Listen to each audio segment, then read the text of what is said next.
வணக்கம் மக்களே! இன்னைக்கு நம்ம மார்க்கெட் இப்போ வரைக்கும் ஒரு பாசிட்டிவ் பெர்ஃபார்மன்ஸ போஸ்ட் பண்ணிட்டு இருக்கு. ஆனா நிஃப்டி 50 தொடர்ந்து இன்னைக்கு டே பீக்ல இருந்து இறங்கிட்டே தான் வந்துட்டு இருக்கு. மார்க்கெட் ஓப்பனிங்ல நல்ல ஒரு பாசிட்டிவ் பெர்ஃபார்மன்ஸ் கிட்டத்தட்ட 180, 190 பாயிண்ட்ஸ் வரைக்கும் நிஃப்டி பாசிட்டிவ்ல ட்ரேட் ஆயிட்டு இருந்தது. ஆனா இப்ப பார்க்கும்போது வெறும் 80 பாயிண்ட்ஸ் பாசிட்டிவா வந்து ட்ரேட் ஆயிட்டு இருக்கு. பேங்க் நிஃப்டி ஒரு 80 பாயிண்ட்ஸ் வரைக்கான இறக்கத்த டெலிவர் பண்ணிட்டு இருக்கு. இத்தனைக்கும் பேங்க் நிஃப்டில 10 பங்குகள் பார்த்தீங்கன்னா பாசிட்டிவ் பெர்ஃபார்மன்ஸ குடுத்துட்டு இருக்கு. ஸோ HDFC பேங்க்லாம் 0.75% வரைக்கான ஏற்றம், ஸ்டேட் பேங்க் ஆஃப் இந்தியா 0.6% வரைக்கான ஏற்றம், ஐசிஐசிஐ பார்க்கும்போது ஒரு 0.25% வரைக்கான ஏற்றத்தை கொடுத்துருக்கு. கோட்டாக் பார்க்கும்போது 2.25%, union bank 1.25%, axis bank, Canara bank இதெல்லாம் 1.5% வரைக்கும் ஏற்றத்தை கொடுத்தும் கூட பேங்க் நிஃப்டி நெகட்டிவ்ல போயிட்டு இருக்கு. ஸோ காரணம் பார்த்தீங்கன்னா இந்த IDFC First Bank, AU Small Finance Bank, IndusInd Yes Bank இது நாளும் பார்த்தீங்கன்னா இன்னைக்கு டேல வீழ்ச்சியை சந்திச்சிருக்கு. கொஞ்சம் அதிகப்படியான வீழ்ச்சிங்கிறனால இன்னைக்கு பேங்க் நிஃப்டியோட பர்ஃபார்மன்ஸ் வந்து தடைப்பட்டிருக்கு அப்படின்னு நம்ம எடுத்துக்கலாம். ஏன்னா ஸோ இந்த பேங்க்ஸோட வெயிட்டேஜ்லாம் அந்தளவுக்கு பெருசாக பேங்க் நிஃப்டியில் இல்லை. வெறும் 1% டு ஒரு 1.25% வரைக்கான ஒரு வெயிட்டேஜ் தான் பேங்க் நிஃப்டியில் வந்து இருக்குது. ஸோ இந்த பங்குகள் இன்னைக்கு டேயில் ஒரு நல்ல சரிவை வந்து சந்திச்சிட்டு இருக்கு. பேங்க் நிஃப்டியும் இன்னைக்கு பெருசாக ஒரு பர்ஃபார்மன்ஸை வந்து டெலிவர் பண்ணாமல் இருக்குது. ஆனால் மோஸ்ட்டாக வங்கி பங்குகள் இன்னைக்கு டேயில் ஓரளவு பெட்டர் பர்ஃபார்மன்ஸை பார்த்தீங்கன்னா டெலிவர் பண்ணிட்டு இருக்கு.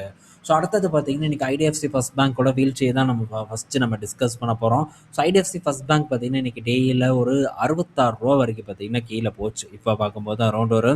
70 வரைக்கான ஒரு ஏற்றத்தை வந்து டெலிவர் பண்ணிட்டு இருக்கு. ஸோ ரூ. 70 கிட்ட நின்று ட்ரேட் ஆகிட்டு இருக்கு. ஸோ ஐடிஎஃப்சி ஃபர்ஸ்ட் பேங்கோட பஞ்சாயத்து என்னன்ட்டு நேற்று நம்ம ஈவினிங் வீடியோவில் வந்து டிஸ்கஸ் பண்ணியிருந்தோம். இப்போ ஒரு கால் நடந்திருக்கு. எம்டி வைத்தியநாதன் வந்து சில விஷயங்களை வந்து குறிப்பிட்டு சொல்லியிருக்காங்க. அதில் என்ன சொல்லியிருக்காங்கன்னா, இப்போ இந்த இஷ்யூ 590 கோடி இஷ்யூ பார்த்தீங்கன்னா அதை பற்றி தான் வந்து பேசியிருக்காங்க. ஹரியானா கவர்மெண்ட்டோட டோட்டல் டெபாசிட் பார்த்தீங்கன்னா எங்களுடைய டெபாசிட்டில், அதாவது ஓவரால் பேங்க்கோட டெபாசிட்டில் வெறும் 0.5% தான். பெரிய அளவுக்கு வந்து அவங்க ஒன்றும் டெபாசிட் பண்ணலை அப்படின்ட்டு மென்ஷன் பண்ணியிருக்காங்க. ஸோ அதை வந்து திருப்பி கொடுத்துருவாங்க.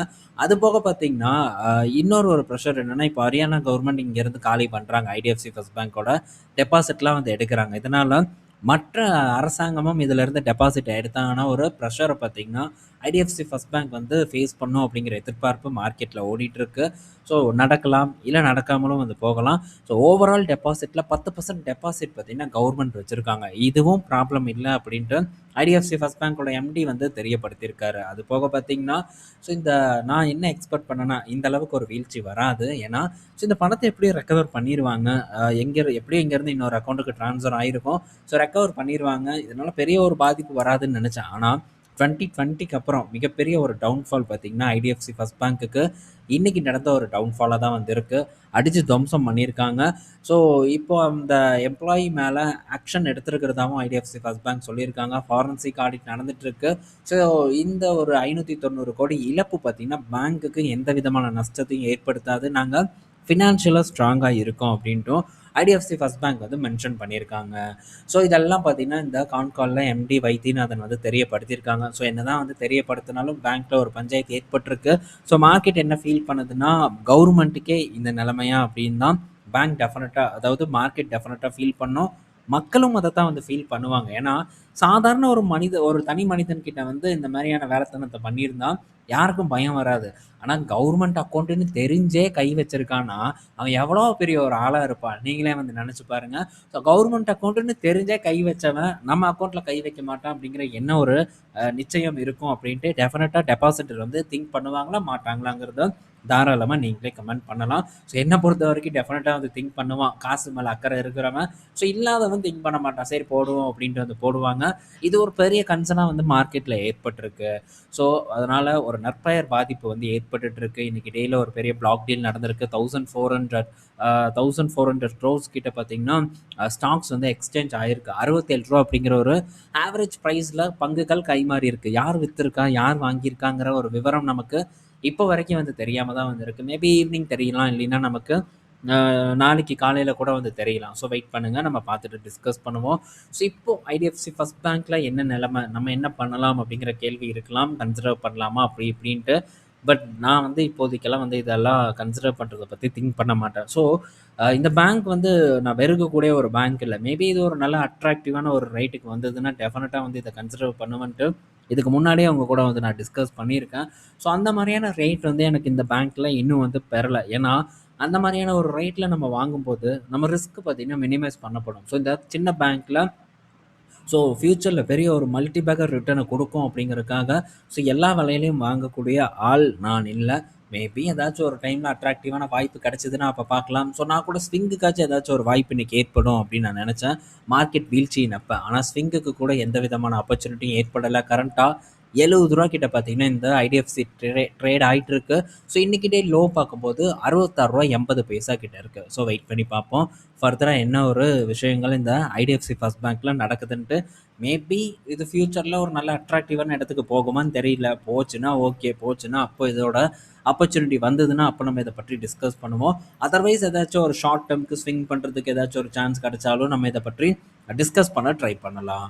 ஸோ நெக்ஸ்ட் அப்படின்னு பார்க்கும்போது ஐடிஎஃப்சி ஃபர்ஸ்ட் பேங்க்கில் இப்போ பஞ்சாயத்து நடந்திருக்கு. கீழே போட்டு அடிச்சிருக்காங்க. ஒரு நியாயம் இருக்குது. சரி, இந்த ஏயு ஸ்மால் ஃபினான்ஸ் பேங்க் என்னடா தப்பு பண்ணுச்சு, என்ன ஏன்டா போட்டு அடிச்சிங்க அப்படிங்கிற மாதிரி இன்னைக்கு கீழே இறங்கியிருக்கு. ஆனால் இதுலேயும் ஏதாச்சும் ஒரு வில்லங்கம் இருக்குமோ அப்படின்னு தான் நான் நினைக்கிறேன். ஏன்னா ஒரு ரிப்போர்ட் வந்திருக்கு. அந்த ரிப்போர்ட்டில் என்ன சொல்லியிருக்காங்கன்னா, இப்போ இந்த கவர்மெண்ட் ஆஃப் ஹரியானா வந்து அவங்களோட கணக்கை இந்த ஏயு ஸ்மால் ஃபினான்ஸ் பேங்க்கில் வந்து விலக்கியிருக்காங்க. ஸோ இப்போது ஏயு ஸ்மால் ஃபினான்ஸ் பேங்க் பார்த்திங்கன்னா உள் மதிப்பாய்வு பண்ண ஸ்டார்ட் பண்ணியிருக்காங்க. அது மட்டும் இல்லைங்க, சில எம்ப்ளாயீஸ் மேலே வந்து விசாரணை நடத்தி பணியிலேருந்தும் வேலையிலேருந்தும் வந்து சஸ்பெண்ட் பண்ணியிருக்கிறது தான் ஒரு டேட்டா வந்து கொடுத்துருக்காங்க.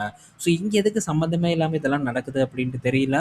ஸோ இங்கேயும் பார்த்திங்கன்னா சில எம்ப்ளாயீஸை வந்து தூக்கியிருக்காங்க. பட் இருந்தாலும் இந்த இடத்துல எந்த விதமான ஒரு நிதி தாக்கமும் இல்லை, மோசடி நடவடிக்கை எதுவும் இல்லை அப்படின்ட்டும் பேங்க் வந்து சொல்லியிருக்காங்க. மோசடி நடவடிக்கை எதுவும் இல்லை அப்படின்னா எதுக்குங்க வேலையை விட்டு தூக்கணும் சில எம்ப்ளாயீஸை அப்படிங்கிறது என்னுடைய ஒரு கேள்வி. ஸோ அடுத்து இது என்னைக்கு பூதாகரமாக வெடிக்க போகுது அப்படின்ட்டு தெரியல. ஸோ இதுவும் பார்த்தீங்கன்னா ஒரு ஓவர் வேல்யூடு ஒரு பேங்காக தான் வந்து இருந்துகிட்ருக்கு. ஆனால் மார்க்கெட்டில் இந்த பேங்க் ஒரு நல்ல ஏற்றத்தை கொடுத்துட்ருக்கு. ஸோ இப்போதைக்கு எனக்கு தெரிஞ்சு ஓவர் வேல்யூட் பேங்க்னா அது ஏயு ஸ்மால் ஃபினான்ஸ் பேங்க் தான். ஹெச்டிஎஃப்சி பேங்க் கூட இது கூட கம்பேர் பண்ணால் சீப்பரான ஒரு இடத்துல வந்து இருக்குது. ஸோ நல்ல ரேலியும் வந்து இந்த பேங்க் வந்து டெலிவர் பண்ணியிருக்கானா. ஸோ இதெல்லாம் என்றைக்கினாலும் நம்ம ஆபத்து கழுத்து மேலே தொங்குற கத்தி மாதிரி தான் இந்த மாதிரியான பங்குகள். ஸோ இது பக்கமெல்லாம் இருந்து நம்ம விலகி இருப்பது ரொம்பவே நல்லது. ஸோ ஒரு பீக்லேருந்து ஜஸ்ட் ஒரு சின்ன கரெக்ஷன் இன்னைக்கு இடையில ஏற்பட்டிருக்கு. பட் ஃபர்தராக இந்த இந்த ஸ்மால் ஃபினான்ஸ் பேங்க்குக்கெல்லாம் இந்த அளவுக்கான ஒரு வேல்யூவேஷனை கொடுக்கணுங்கிற எந்த ஒரு அவசியமும் இல்லை. அதனால் ஜஸ்ட் வந்து நம்ம ஸ்கிப் பண்ணிட்டு வந்து போவோம். அடுத்தது பார்க்கும்போது யூபிஎல் இன்னைக்கு டேல போட்டு அடிச்சு உடச்சி எரிஞ்சிருக்காங்க. கிட்டத்தட்ட இது ஒரு 14% வரைக்கும், இப்போ கரண்ட்டாக 15% வரைக்கான ஒரு சரிவை வந்து ஃபேஸ் பண்ணிட்டு இருக்கு. ஸோ யூபிஎல்ல என்ன ப்ராப்ளம் அப்படின்னு பார்த்தா, ஸோ இங்கே ப்ராப்ளம் அப்படின்ட்டு இல்லை, ஒரு ரீ கன்ஸ்ட்ரக்ஷன் ஒரு ரீஸ்ட்ரக்சரிங் பார்த்தீங்கன்னா நடந்துட்டு இருக்கு. ரீஆர்கனைசேஷன் பார்த்தீங்கன்னா இந்த யூபிஎல்ல நடந்துட்டு இருக்கு. ஸோ என்ன பண்ண போறாங்கன்னா, இந்த அட்வான்டாவை வந்து தனியாக ஐபிஓ மூலியமா லிஸ்ட் பண்ண போறதா சொல்லியிருக்காங்க. அது போக இன்னொரு இடத்துல ஒரு மெர்ஜர் சில நிறுவனங்களை மெர்ஜ் பண்ணி யூபிஎல் குளோபல் அப்படின்ட்டு ஒரு தனி சப்சிடரி அதையும் பார்த்தீங்கன்னா ஒரு 15 மாசத்துல லிஸ்ட் பண்ண போகிறதா வந்து சொல்லியிருக்காங்க. ஸோ இந்த மாதிரி பல வேலைகளை வந்து யூபிஎல் பண்ணுறதுனால இன்றைக்கி டேல பிடிச்சி உடச்சி கீழே இறக்கி விட்ருக்காங்க. ஸோ இன்னும் பார்த்தீங்கன்னா உங்களுடைய கடனில் பெரிய அளவுக்கான ஒரு மாற்றமே இல்லை. ஸோ இதுதான் ஒரு பெரிய கன்சர்ன். நான் என்ன நினச்சேன், ஸோ ஓகே இந்த கடன் இப்போ அட்வான்டாவை வாங்கினதுனால தான் இவங்களுக்கு இந்த அளவுக்கான ஒரு கடன் ஏற்பட்டுது. ஸோ இந்த கடனை வந்து இவங்க முடிச்சிருவாங்க அப்படின்னு தான் நான் எதிர்பார்த்தேன் இந்த பங்கு ஒன்ஸ் வந்து நான் ஃபோக்கஸ் பண்ணும்போது. ஆனால் நான் இதிலேருந்து எக்ஸிட்டே ஆகிட்டேன் காஸ்ட்டுக்கு. பட் இருந்தாலும் கூட இன்ன வரைக்கும் இவங்களுடைய கடன் தீர்ந்த பாடு இல்லை. ஸோ சீக்கிரம் தீர்த்துருவன்னு மென்ஷன் பண்ணாங்க. பட் தீர்க்கிற மாதிரி எதுவுமே வந்து தெரியல. ஸோ அதனால் நமக்கு இது வேலைக்கு ஆகாது. ஏன்னா இந்த இப்போ பிஸ்னஸே பார்க்கும்போது கொஞ்சம் அப்படி இப்படின்னு தான் போயிட்டுருக்கு. அந்த டைமில் இவங்களுக்கு கடனும் இருக்கிறதுனால பெருசாக ப்ராஃபிட் பண்ண முடியல. ஸோ சம்பாதிக்கிற காசு வட்டி கட்டுறதுக்கே போகுது. என்றைக்கு கடனை தீர்ப்பாங்கங்கிற ஒரு கிளியரான ஒரு இண்டிகேஷன் இல்லை. இதனால் நம்ம இந்த இடத்துல தொடர்ந்து பயணிப்பது சரியில்லை அப்படிங்கிறதுக்காக இதிலேருந்து நான் எக்ஸிட் ஆனேன். ஸோ ஒரு வழியாக நம்ம காஸ்ட்டுக்கு எக்ஸிட் பண்ணுறதுக்கான வாய்ப்பு கிடைச்சது. ஸோ சில பேர் நல்ல ப்ராஃபிட்டபுளாகவே வந்து எக்ஸிட் பண்ணியிருப்பாங்க. நல்ல ப்ராஃபிட்டபுளாகவே வந்து எக்ஸிட் பண்ணியிருக்காங்க நம்ம நண்பர்கள். ஆனால் நம்ம அவ்வளோ நேரம் வந்து வெயிட் பண்ண முடியாது அப்படிங்கிறதுக்காக தான் நான் முன்னாடியே இன்ஃபார்ம் பண்ணிட்டு தான் வந்து எக்ஸிட் ஆனேன். ஆனால் நான் பண்ணதுக்கப்புறம் கூட வெயிட் பண்ணி கொஞ்சம் வெற்றியும் பார்த்து பல நண்பர்கள் வெளியே வந்தது ரொம்ப மகிழ்ச்சி தான். ஆனால் ரிஸ்க் அப்படின்னு தெரிஞ்சதுன்னா லாபம் ரெண்டாவது தான். ஃபஸ்ட்டு நம்ம கேபிட்டலை வந்து ப்ரொடெக்ட் பண்ணுறதுக்கு நம்ம முடிஞ்ச அளவுக்கு வந்து ட்ரை பண்ணணும். ஸோ லாபம் பார்த்துட்டு தான் நான் வெளியே வருவேன் அப்படின்னா ஏதோ ஒரு பக்கம் தப்பிக்கலாம். ஆனால் மற்ற பக்கம் பார்த்தீங்கன்னா மாற்றத்துக்கான வாய்ப்பு ரொம்ப அதிகமாக இருக்குது. ஸோ ரொம்ப கேர்ஃபுல்லாக இருங்க. அடுத்தது பார்த்தீங்கன்னா மார்ஃபன் லேப் கிட்டேருந்து ஒரு அப்டேட் வந்திருக்கு. ஸோ மார்ஃபன் லேப் பார்த்தீங்கன்னா இன்றைக்கி டேயில் சூப்பர் டூப்பர் பெர்ஃபார்மன்ஸ குடுத்துருக்கு. கிட்டத்தட்ட 17.5% வரைக்கான ஏற்றம் இந்த பங்குல நடந்திருக்கு. என்ன ரீசன்? என்ன ஆச்சு? அப்படின்னு நம்ம தேடி பார்த்தோம்னா, ஸோ மார்ஃபின் லேப் வந்து ஒரு 825 கோடி மதிப்பிலான ஒரு கான்ட்ராக்ட்ட வந்து வின் பண்ணியிருக்காங்க. ஸோ இது எதுக்குன்னா, கான்ட்ராக்ட் ட்ரக் மேனுஃபேக்சரிங் பண்றதுக்கு தான். ஸோ இந்த சிடிஎம்ஓ பிசினஸ்க்கு தான் இந்த ஒரு ஆர்டர் பார்த்தீங்கன்னா, எனக்கு வின் பண்ணியிருக்காங்க. இது இந்த மார்ஃபின் லேப பொறுத்தவரைக்கும் ஒரு பாசிட்டிவான ஒரு நியூஸா இருக்கு. ஸோ நம்ம ஆல்ரெடி ஒரு ஸ்டாக் இந்த கோஹென்ஸ் இந்த மாதிரி கம்பெனிஸ் பத்தி நம்ம இன்னைக்கு பேசினோம். ஸோ இவங்களுக்கெல்லாம் இப்போ என்ன ஒரு பிரச்சனை ஓடிட்டு இருக்குன்னா, டீஸ்டாக்கிங் நடந்துட்டு இருக்கு. ஸோ அதனால பெரிய அளவுக்கு பர்ஃபார்மன்ஸ் பார்த்தீங்கன்னா ஏற்படலை. இன்னும் 2 குவார்ட்டருக்கு அப்புறம் தான் ஒரு பர்ஃபார்மன்ஸை வந்து நிறுவனங்கள் எதிர்பார்க்குறாங்க. பட் அந்த நிலைமையில இவங்களுக்கு ஒரு புது கான்ட்ராக்ட் கிடைச்சு இந்த பங்கு ஒரு நல்ல ஏற்றத்தை இன்னைக்கு கொடுத்தது ஒரு பெரிய ஒரு விஷயம் தான். ஸோ இந்த சிடிஎம்ஓ கம்பெனி, சிடிஎம்ஓவில் இருக்கக்கூடிய ப்ராப்ளம்ஸ் என்ன அப்படிங்கிறத பற்றி நான் செக் பண்ணிட்டு இருக்கேன். பட் இன்னும் அதுக்கு டைம் கண்டிப்பாக டெஃபினட்டாக ஸ்பெண்ட் பண்ணணும். டக்குன்னு எடுத்தோம் கவுத்தோன்னு நம்ம பண்ண முடியாது. ஏன்னா நிறைய விஷயங்களை வந்து பார்க்கணும். ஏதோ இது ஒரு ஸ்டாக்கோட போகக்கூடிய ஒரு விஷயம் இல்லை. குளோபலாக எல்லாத்தையுமே வந்து நம்ம பார்க்க வேண்டியது இருக்குது. அதனால ஸோ கொஞ்சம் கொஞ்சமாக பார்த்துட்டு இருக்கேன். என்னோட ஒர்க் ப்ரெஷருக்கு நடுவில் மேபி ஒன்ஸ் வந்து கம்ப்ளீட் பண்ணியாச்சுன்னா இன்னொரு ஒரு பங்கு இருக்குது. இந்த சிடிஎம்ஓ ரிலேட்டடான ஒரு பங்கு. அதை பற்றி நம்ம கண்டிப்பாக வந்து டிஸ்கஸ் பண்ணலாம் அப்கமிங் டேஸில். ஸோ அடுத்தது பார்த்தீங்கன்னா, டாடா கம்யூனிகேஷன் அண்ட் ரயில்டெல் இவங்க 2 பேரும் வந்து ஒரு பார்ட்னர்ஷிப் பண்ணுறாங்க. எதுக்குன்னா